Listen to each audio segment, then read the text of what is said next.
obviously we're doing a podcast now. We were talking about Cade Cunningham and Jaden Ivey, and shout out to one of your coworkers, Speak Easy. Yes, sir. Shout out. Shout out to him because I know he is not the biggest Jaden Ivey fan. Not to say that he doesn't like them. He's always questioned the fit. Right. So my question to you, Cade Cunningham and Jaden Ivey combined for over 60 points against the Brooklyn Nets. Are you still a believer in Cade Cunningham and Jaden Ivey with this backcourt? Do you think it can work? Do you think that there's a blueprint for this backcourt to work long-term in Detroit?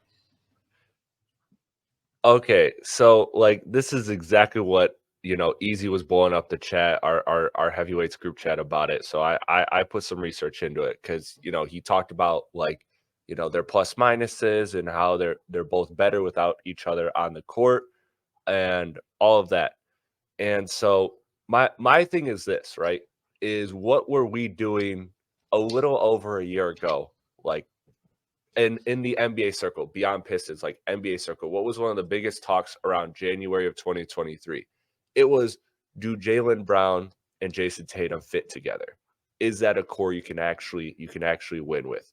And they've been good for so long. They've gotten very far, including the NBA Finals, but since they haven't gotten over that hump, there's that question.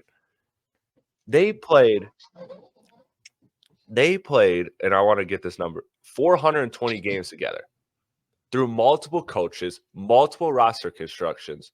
So my point with Cade and Ivey is they played 59 out of 144 games possible between the two of them. So that's 41% of possible games that they play together.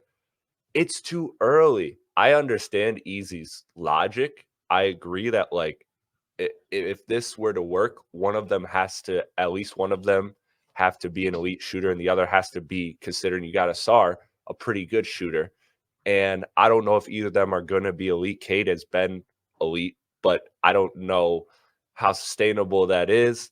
And maybe it is if he starts to get better looks, if the roster improves around him and he gets in, and Monty puts him in better sets. Maybe that is sustainable. Jaden Ivey's been streaky all season, but when he's on, he's on. So I want to see it. He's probably gonna level out to like a 36%, 35% 3-point shooter, which is good enough. So to me, I believe that it can, but my answer is I don't know yet. I don't know yet because we haven't had this is 59 games in the NBA is nothing when you're getting almost no practice time because of the way the NBA schedule is. These players and these teams aren't practicing a lot. And, a lot of people are saying that's even destroying the NBA because these players aren't able to be developed properly, because that's where you really develop is through practice, through the off season. And you can't do that during the regular season. You're just going out there and playing game after game after game. And then in between, you're resting. And so it took Jaylen Brown and Jason Tatum 420 games to now look at it. And people still have questions. If Boston comes up short this year, they're going to go, see, that fit didn't work. And that's a team that made it to the finals. So you got to give these players time. I believe in just looking at their skill sets, they can fit together. Was it the prettiest compliment? No, but it can work. But the question is, you gotta just, or the statement is, you gotta give it time, because 59 games is nothing. That's nothing in the NBA. You got to go through the trenches. You got to play in the playoffs together. You got to play multiple seasons together. These are young kids figuring their games out. Young men, I should say, figuring their games out. So for me, it's way too early to tell. Could Easy be right and take his victory lap early? Maybe he's taking it early. Yeah. And maybe he will be right one day. But right now, I just don't think you can have a concrete answer. To your point, I think it is early. Less than 100 NBA games is an extremely small sample size. But, the best availability is availability. And that has, Cade Cunningham was out all last year. So we kind of got robbed of that. What I will say is I think the blueprint for how this can work is, the only way I see it personally working is Jaden Ivey has to be a movement shooter. Jaden Ivey has to be that cutter. And you saw that last game. You saw him cutting to the basket. You saw him coming off of dribble handoff screens and being active. And when his three-point shot is falling like it was, I think he hit 6 3-pointers and he attempted 9 of them. Then the whole offense opens up, not just for Cade Cunningham, but for Jaden Ivey. Yeah. And someone had left a comment.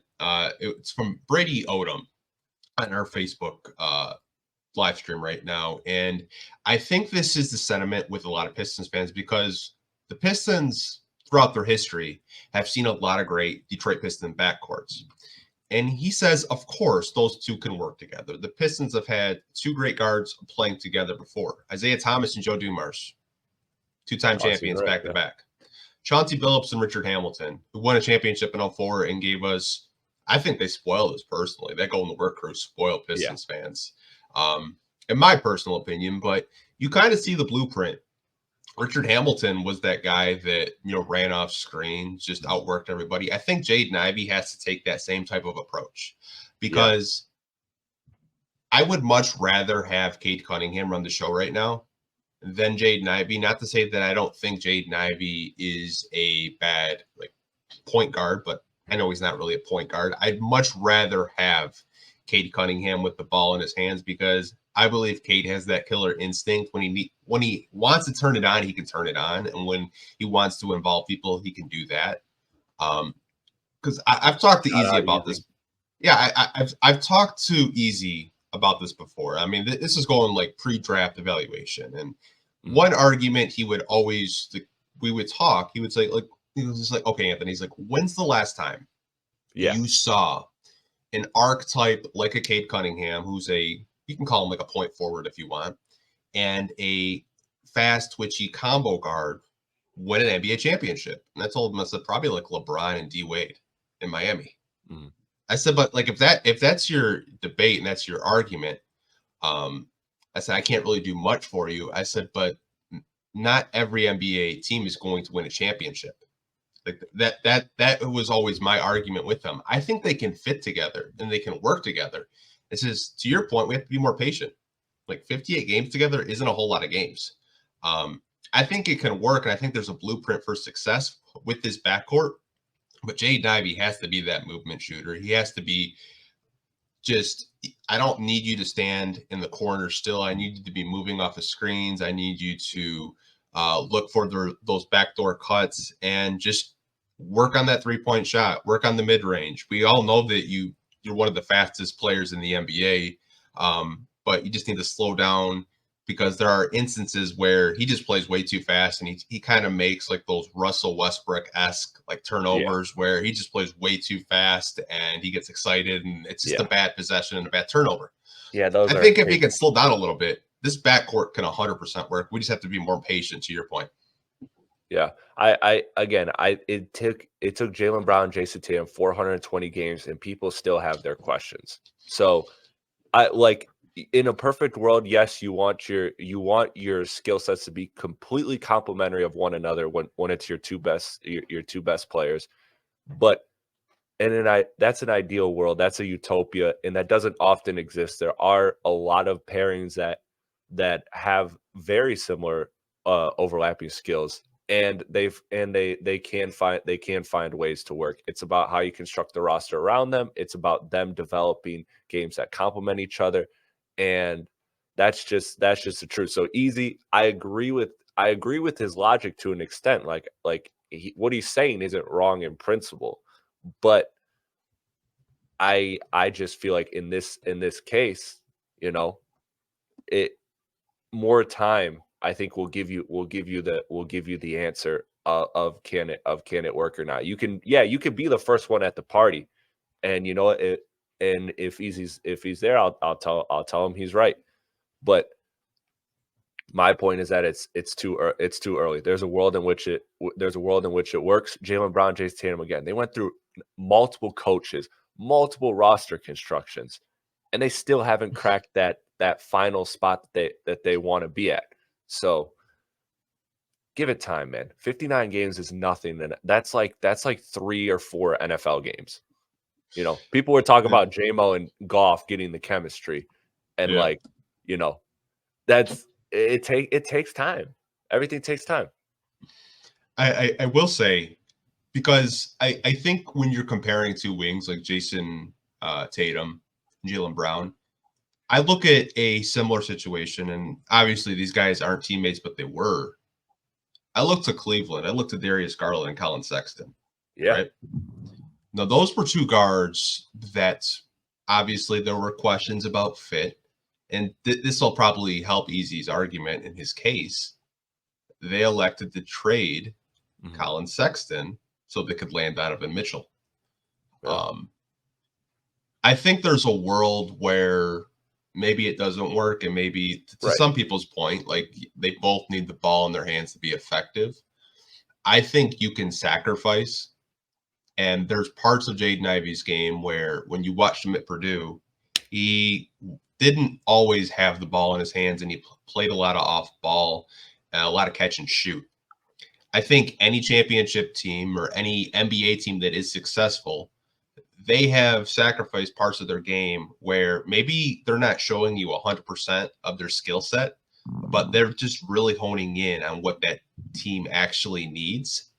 And I think with Jaden Ivey's case, if he just plays like he was playing in college, playing off the ball, catch and shoot, curling off screens, it can work. I think there's a blueprint, but I don't like to compare Jason Tatum and Jaylen Brown because they're such an anomaly to me, because I think they're both talented. I think both of them could be, like, if you split them up, that they would both be stars on their respective teams. Yeah. But I think the reason why people always question the fit with those two isn't because of can they work together. It's always kind of been their style of play, and their style of play kind of mirrors each other in a sense where they're both really they both really like to play isolation basketball at the end of the day. Yeah. With Cade and Ivey, I think it's a little different in terms of we know Cade can play 1 through 3. We know Cade can be a selfless passer, but he can also get his. With Jaden Ivey, we know he can score the basketball. I mean, he can make passes, but he's not as selfless as Cade Cunningham. I can't really look at a backcourt of recent memory off the top of my head where their play styles kind of mirror each other. Like the one that came to mind was Garland and Sexton. I mean, you could make a case with Tyrese Halliburton and De'Aaron Fox.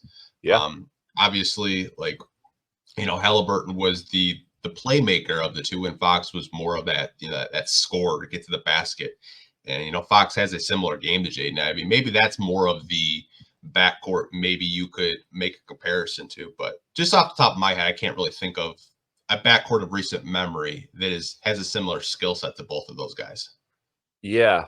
That's a good point. It's hard to think of one right now in the moment, but again, you don't need fits to be perfect. You need them to be good enough. Yeah. And that's where it's at, like I agree with every logical point that Easy and those people make when it comes to Cade and Ivey not fitting. But again, not only is it time, but it's like you just need it to fit. You just need it to fit enough, essentially. For sure. Like I said, I think that can work. We got to be a little bit more patient. I know, like, I love Easy.